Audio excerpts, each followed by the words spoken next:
পথশ্রী প্রকল্পের রাস্তায় নিম্নমানের কাজের অভিযোগ। ঘটনার প্রতিবাদে স্থানীয় বাসিন্দারা রাস্তার কাজ আটকে দিয়ে বিক্ষোভ দেখান। স্থানীয়রা জানিয়েছেন, করণদিঘি ব্লকের লাহুতারা 2 নম্বর গ্রাম পঞ্চায়েতের অন্তর্গত সাবধানে কদমতলা থেকে ঘোড়ামারি হয়ে সাতভেটি পর্যন্ত প্রায় 2 কিলোমিটার রাস্তার কাজ হচ্ছে।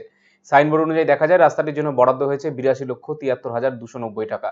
রাস্তা কাজে অনিয়ম দেখতে পেয়ে এদিন এলাকায় লোকজন জোটবদ্ধভাবে বাধা দেন। তাদের দাবি, সরকারি শিডিউল অনুযায়ী কাজ করতে হবে। শিডিউল অনুযায়ী প্রথমে জিএসবি ঠিকমতো না করে ঢালাইয়ের কাজ শুরু করেছিল ঠিকাদারি সংস্থা, যার জেরে বন্ধ করে দেওয়া হয়েছে রাস্তার সংস্কারের কাজ।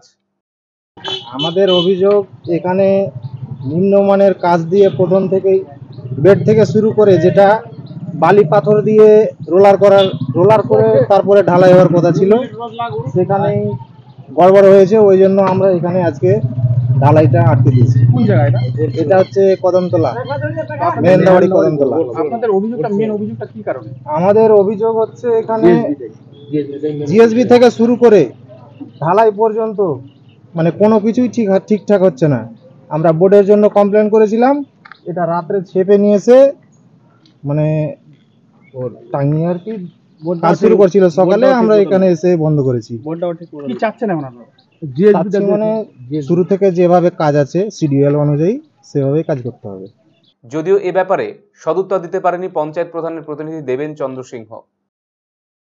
আসলে ব্যাপারটা হলো যে পথশ্রী গ্রাম পঞ্চায়েতের ফান্ড থেকে তো হয় না, জেলা পরিষদের ফান্ড থেকে হয়।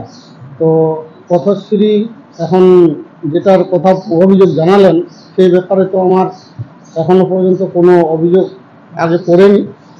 তো যে পথশ্রী রাস্তার কথা বলছেন সেটা আমাদের লাউতরা 2 এর মধ্যে পড়ছে না, অলরেডি এটা লাউতরা 1 জিপির মধ্যে পড়ছে। তো এই সম্বন্ধে তো আমার কোনো কিছু জানা নেই এর আগে। ঠিক আছে, যেহেতু আপনারা অভিযোগ জানাচ্ছেন, তো এই ব্যাপারে আমি একটু খতিয়ে দেখে ভিডিওকে করবো, খবরটা জানাবো, জেনে আপনাদের হতে বলবো।